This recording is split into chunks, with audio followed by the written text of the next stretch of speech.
Hey, Scott. Hey, Todd. How are you? Good. How are you? Doing well. Good to see you. Thanks for coming. Yes. Let's go talk.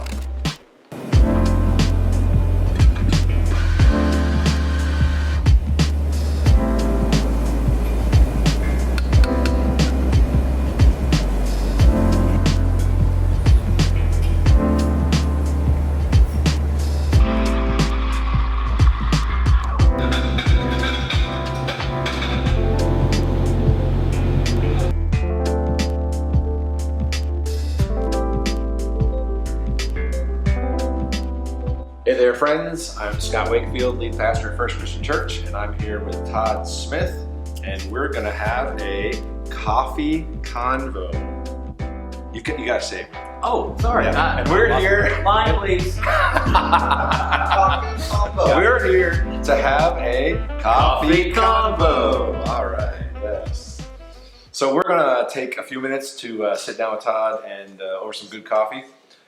Hear about the work of God in his life, get to know him a little bit, get to know his family, and just kind of hear about what makes you who you are and all that good stuff, and hear about how God's using you in your family and in this community. So, Excellent. Todd Smith, where are you from? How'd you get here? Give us some history of who you are and all that good stuff. You're a history guy. Give us your history. I love history. So my personal history is not interesting like other history is. But, we can make it interesting. well, okay. I'll do the best I can. So Todd Smith, I was born and raised in central Indiana. Grew up in Anderson, outside of Indianapolis. Anderson, yeah. Have we had this conversation? I don't know. I've been to Anderson a couple times. Yeah. Yeah, Anderson University, big university town there. Yeah. Church of God. Yes. Church of God headquarters Yes, at one time. So grew up in Anderson. Lived there first 18 years of my life. Same house, Same house. same bedroom, Same bedroom. same bed. Same bed. Was your bedroom set up the same way all those 18 For years? the most part, I mean, we moved furniture, moved the bed around a little bit, but That was discombobulating, and you didn't want it in different places. Yeah. I mean, yeah, I moved the bed to the window. It didn't have air conditioning, so having the bed close to the window in the So summer. you suffered as a child. Yeah, I did. I was deprived. Are you a I like order and things a certain way, or do you like to switch it up? I mean, what does that say? Yeah, I think I like to switch it up. Do you? So Okay. yeah, I'm not much on order. So anyway, yeah, grew up in Indiana, and I was ready to leave. I turned 18. I was ready to leave. Yeah. So I was making college choices at the time and looking at colleges. Milligan College was at the top of the list, and so how I got to Milligan, my now father-in-law. Let me back up. I grew up with Rajan, so we grew up in the same town, about a mile and a half I did apart. not know that. Yeah, we did. Went to the same church for a long period of time. Yeah. So a lot of family connections there. We don't dig too far because we don't want to see if there's family tree connections. But, Rajan is his wife. yes, Yes. my wife. Yes. So anyway, looking to go to college. Rajan's brother and I are in the same grade, so we're looking at colleges at the same time. Cool. Her dad says, let me take you boys down to Milligan to where I went to school. And so he took us on this little trip to Milligan College my junior year. And I fell in love with the campus. It was right absolutely. for me, right size. And Yeah. so long story short, that's how I got to Milligan. Fell in love with East Tennessee. Great place, great people, great history, culture, all of the above. Yeah. Had kind of a personal renaissance in my just personal life. Just seeing new things, meet new people. Meaning it opened up your world? Yeah. What do you mean by personal Yeah, renaissance? the life, your first 18 years of your life, you're in a structured element of school, church, parents, family. Yeah. And so for the first time, I'm in a new place, physically, geographically a new place. Yeah. I'm experiencing a new culture, new people, new Sure. freedoms. And it was a personal renaissance. I found out a lot about who I was the first couple of years of being at Milligan. So Yeah. it was a great experience. And so I fell in love with the area. Yeah. Knew this was home. Quickly realized this was home. So Yeah. that's how I got to. And you've been here in East Tennessee the whole time since? Well, You took a little detour. I did take a detour. sorts. So Yeah. after I graduated from Milligan in 1997, Okay. I joined the Air Force. Yes. And spent 5 years in the Air Force, active duty. Spent a little bit of time in California, but most of the time I spent in Montana. What did you do in the Air Force? So I was a missile launch officer. In the Missile Air Force. launch officer. Yeah. Okay. So we sat underground. Like you press the button. Yeah, except you turn keys. Oh. There's keys you turn to launch ICBMs. But It's yeah. Really? Yeah. ICBMs, huh? Yeah, so we babysit ICBMs underground. Did that for 4 years, and it's kind of a cool job. How many times can you talk to someone on the telephone and say, "Hey, what are you doing?" Well, I'm in charge of 50 nuclear weapons right now. What are you doing? What's going on in your world? So 50. 50 of them. Yeah. You babysat 50 ICBMs. Yeah.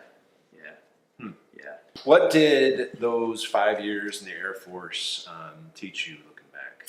Well, it taught me you're forced to lead immediately when you join the Air Force, especially as an officer. That's the idea. Yeah, that's drilled into you from Yeah. day one. Is that your first job is to be a leader.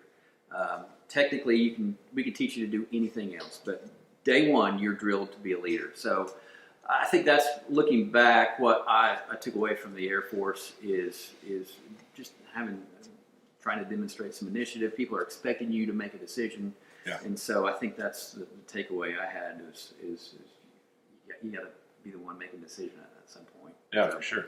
But it was a great experience. I had a lot of experiences I'd have never had if I hadn't done that. We would have never lived in Montana, and Montana's a great place, beautiful place. Yeah. Loved spending my 4 years there. Rajon, not so much, but I loved it. I mean, it's an outdoor paradise. And by the way, quick little plug for Milligan College. If you're looking for a good place to go to school, if your kids need a good place to go to school, you can't do much better than Milligan College here in East Tennessee. Indeed. Wonderful place. Speaking of Milligan College, your wife, Rajon, works there now. Tell us about Rajon and tell us about Alethea and your family. Yeah, so like I said, Rajon and I grew up together. Yeah. We've known each other, we were 5 or 6 probably when we went to school together. So, yeah, so I grew up with her family. Her brother and I ran around a lot together as young people and got in trouble a lot together. So we won't talk about a lot of the stories. Rajon has a lot of dirt on me, unfortunately. Well, we'll get to Rajon's interview someday, maybe. So anyway, I grew up with Rajon's family. We went to church together. When I went to their church, or started going to that church when I was about 12 or 13. Okay. So from 13 to 18, went to the same church. So that's how I feel like I've always known Rajon. Yeah. We've kind of grown up. Sort of like you've not known no world without each other in it. It's That's long. cool. Tell us about your family a little more. What does Rajon do? So Rajon went to Milligan. So we both grew up in Milligan together. Yeah. Graduated a year apart. I'm a year ahead of Rajon.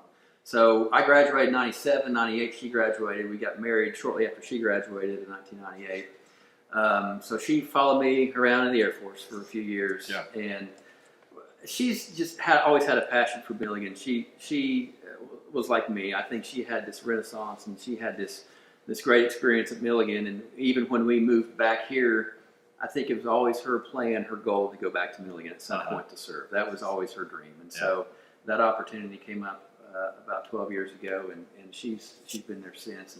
And it's a perfect fit for her because it uses her gifts and talents exactly where they should be used. Yeah. So Cool. So anyway, that's Rajon. She's at Milligan. We have one daughter, Alethea. Greek for truth. Yes. Yes. And that took a while to get her name. Took a while. I but can imagine. Yeah. But Alethea. I mean, you don't want a normal name when your name's Smith. So we had to go with something unusual like Alethea. Yeah. So that's great. yeah. So anyway, she's 7 years old. It took a while for her to come, but we're blessed that she's here. She's wonderful. Yeah. Cool. Tell us a little bit about your role as town manager here. How'd you get here? How long have you been here? What's your day-to-day look like? And all that good stuff. So I've always been interested in local government politics. That's always been a passion for me, and very much an interest. And I had a plan. Even when I was in high school, I had a plan. I was going to go to college, graduate.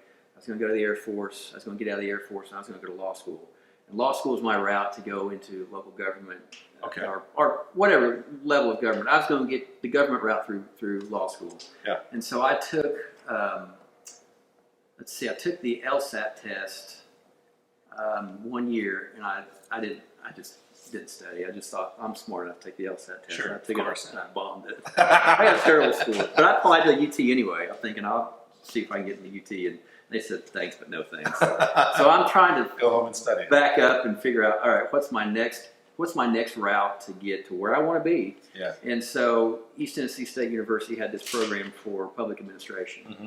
And I've never heard of anything like that. So I looked into the program and I thought, well, this is what I want to do anyway. This is the route that I want to go anyway. So long story short, got a master's degree from ETSU in public administration, started out in economic development, had a couple jobs in economic development, landed in Johnson City for about 6.5 years, doing economic development for the city of Johnson City. Mm-hmm. And got to a point where I just wasn't challenged anymore. It's kind of looking. And I just happened to read in a newspaper, I think it was a newspaper, that said Greeneville is changing their charter. Yes. They're going from this strong mayor form of government to a Yes. city manager form of government. Right. And I was kind of intrigued by that, and I knew the consultant helping the town get through that process. And I called him up and just said, well, what's going on in Greeneville? What are they doing? And he told me what they were doing. He said, by the way, you should apply for this job. I said, oh, okay. And I applied. I put my resume in there, and thinking I wouldn't have a shot. But long story short, Here you are, the city manager. I am. So yeah. Yeah. And it really is lined up to looking back where I thought my goal should be as a high schooler. Yeah. It's kind of exactly where I feel like I should be. It's where It wasn't necessarily the route you'd planned. Yeah, it wasn't. There was a circuitous route that I didn't anticipate, but it's, I think, where I'm supposed to be. Yeah. That's probably a good segue to think. The tension that I've had personally is how do I take this very worldly position of providing this worldly service of local government? Sure.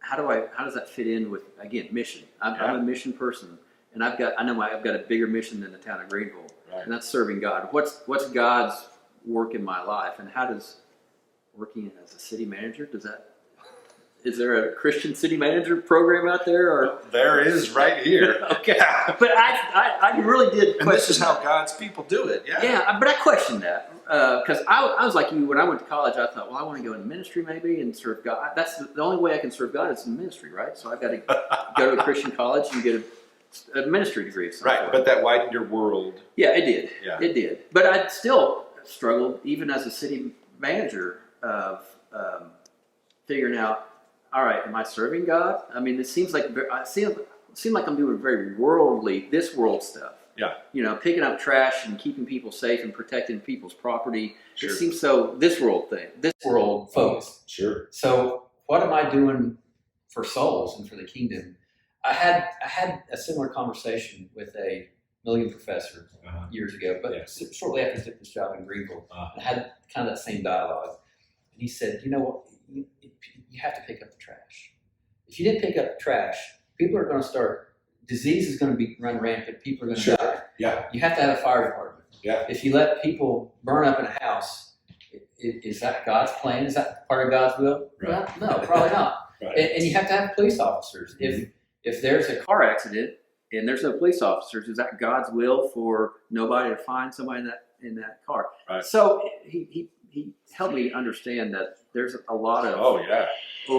Absolutely. And at the same time, I'm having, and I've had the last 5 or 10 years of that conversation, other conversations with men in the business world, Christian men in the business world, who are asking themselves the same question. Yes, absolutely. Of how does my business please God? Is it part of God's will? Right. Running a business. Yeah. And I think we've there's a group called Solely Business that meets kind of in Tri-Cities area. Yeah. So SOULY. SOULY, yes. And so we as men struggled with that question, but I think we've come to the conclusion that God's put you on a mission. Sure. And your mission may be in the pulpit, but your mission may be in the business world, maybe running a business or a city manager. And we've looked at the end of the book of Matthew, when the Great Commission is given, and it says, "Go into the world," and you correct me on my Greek, but there's an interpretation that says, as you go into the world, make disciples. Yeah, sure. It's as you are going. As you are going. Yeah. Assuming that as you are going through life. Yeah, the assumption is you are going into the world. So yes. As you are doing that, make disciples yes. of all nations. Yeah. Absolutely. Having a good theology of work and stewarding that in ways that mean that the material stuff of the world and serving people in that way is spiritual work is so important. Yeah, for sure. So one of Todd's favorite places here in Greeneville is Monument Hill. It's one of mine too, actually. I don't try to let that cat out of the bag much because I like to go every once in a while when the weather's nice and sit up there and do some reading so that people don't know I'm there. But we're going to go and finish up at Monument Hill. So here we are at Monument Hill, one of your favorite places, yes. One of mine. So why do you like Monument Hill? Well, first of all, just look at the view around you. I mean, the best view in town is right here. Yeah. Mountains, you've got downtown. Yeah. Historic Greeneville. Crescent School. The pet milk smokestack you can see over there. Yes. You can see virtually everything from town here. Yeah. So, reason number one, beautiful scenery. Number two, history. I'm a history nerd. Yeah. President is buried up here, obviously. So it's just fun to come up here for me and see a little history. You're surrounded by a veteran cemetery, obviously. Yeah. I love cemeteries. I'm a nerd that loves walking through cemeteries. And so you walk through these veteran headstones, yeah. and you see interesting dates. I note interesting dates. Like there'll be a headstone from June 6, 1944, possibly somebody who was at D-Day. Yeah. Or you see some date from February the 18th, 1945, maybe Iwo Jima. So I wasn't tracking on that one, but I believe you. It's true. So you just wonder the stories behind these gravestones. Sure. So as a history nerd, love coming up here. This is where I recharge myself when there's a particularly stressful day. I love coming up here and just taking a deep breath and getting back at it. Yeah, cool.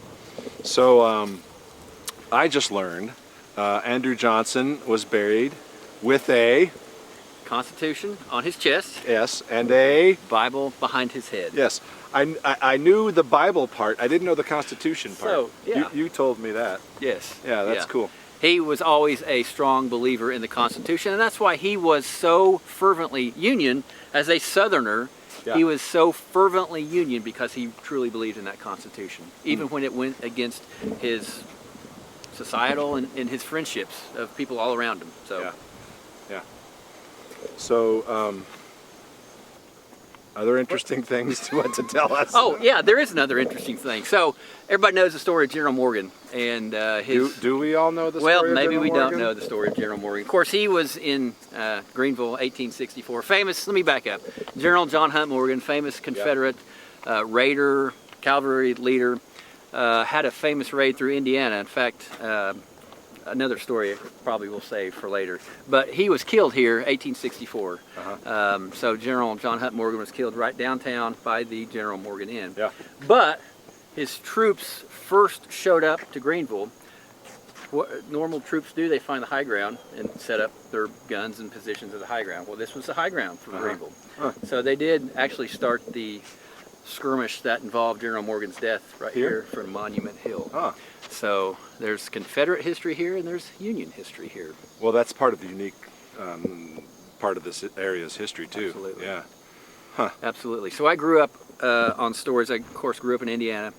My grandfather lived on a farm in southern Indiana. Grew up on stories of General John Hunt Morgan's raid through Indiana. Wow. So here we are. The heirloom, the family history is General Morgan and his troopers spent a night on the family farm. Really? They took a pig and some chickens off the family farm. My grandpa never lived, he never forgot that. I mean, he was fighting the Civil War, even though he was nowhere near the Civil War during his lifetime. He fought the Civil War his whole life. So he always, growing up, had these stories of the terrible General Morgan that came through Indiana and raided our town and did this stuff and that stuff. So your family, my grandfather would be very proud, I think, that I'm the city administrator in the town where General Morgan met his demise. That's funny. That's crazy. Well, thank you, Todd, for joining us for Coffee Convos. Interesting to hear about your story and your growing up years and how God has used your past to make you who you are today and finish up here at Monument Hill. Thanks for joining us. Thanks for joining us for Coffee Convos.